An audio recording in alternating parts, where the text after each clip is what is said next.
ஓம் சக்தி. அருள் வாக்கும் அனுபவங்களும்.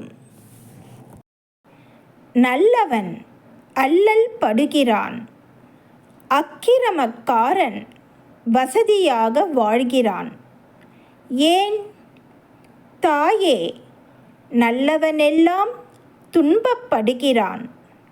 அநியாயமும் அக்கிரமம் செய்கிறவனெல்லாம் வசதி வாய்ப்புகளோடு வாழ்கிறானே. உன் படைப்பில் ஏன் இந்த முரண்பாடு என்று கேட்டார் ஒரு தொண்டர். அது கேட்டு அன்னை அந்த தொண்டரிடம் திருப்பி கேட்டாள், நல்லவன் என்பவன் யார் மகனே என்றாள். தான் உண்டு தன் வேலையுண்டு என எந்த வம்புக்கும் போகாதவன் தானே நல்லவன் என்றார் தொண்டர். நீ நல்லவன் என்று நினைக்கிறவனுடைய ஆன்ம பரிபக்குவம் எனக்குத்தான் தெரியும் மகனே. எனக்கு நல்லவன் யார் தெரியுமா மகனே? சாலையோரத்தில் சித்தப்பிரமை பிடித்து விழுந்து கிடக்கிறானே, அவன்தான் எனக்கு நல்லவன். ஏன் தெரியுமா?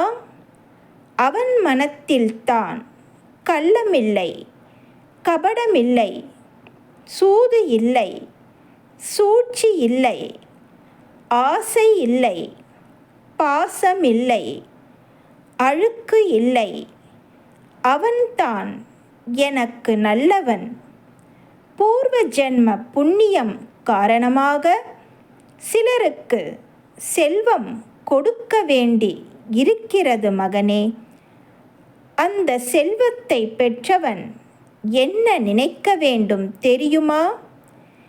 ஏதோ தெய்வ அருளால் நமக்கு இந்த செல்வம் கிடைத்தது என்று நினைக்க வேண்டும் மகனே. தனக்கு போக ஏழை எளியவர்களுக்கு தான தர்மம் செய்து வாழ வேண்டும் மகனே. அதை மறந்துவிட்டு அகங்காரத்தினால் ஏழை எளியவர்களை துன்புறுத்தினால் என்ன செய்வேன் தெரியுமா என வினவினாள் அன்னை. தொண்டர் மௌனமாக இருந்தார். எதனால் மகனே அவனுக்கு அந்த அகங்காரம் வந்தது என்றாள் அன்னை. செல்வத்தினால் தாயே என்றார் தொண்டர். அவன் அகங்காரத்தை அழிக்க அவனை எப்படி தண்டிப்பேன் தெரியுமா என்று கேட்டாள் அன்னை. தொண்டர் விழித்தார். மேலும் மேலும் அவனுக்கு செல்வத்தை கொடுத்து கொண்டே இருப்பேன். அவன் அகங்காரத்தையும் வளர்த்து கொண்டே வருவேன்.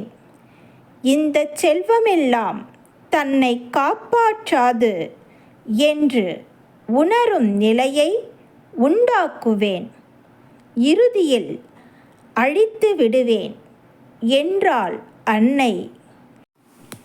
இதெல்லாம் புரியாமல் இவ்வளவு அநியாயம் அக்கிரமம் செய்கிறான்.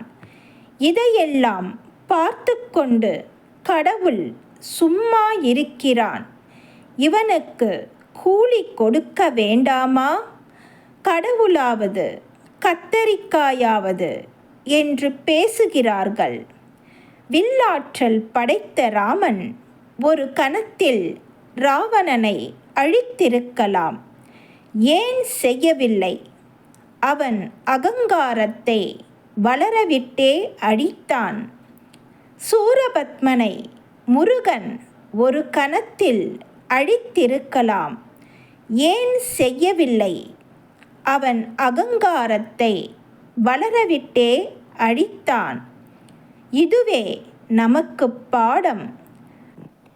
நான் கூறும் வார்த்தைகள் நான் கூறும் இந்த வார்த்தைகள் அனைத்தும் காற்றோடு காற்றாக போய்விடாமல் பார்த்து கொள்வது உங்கள் பொறுப்பு.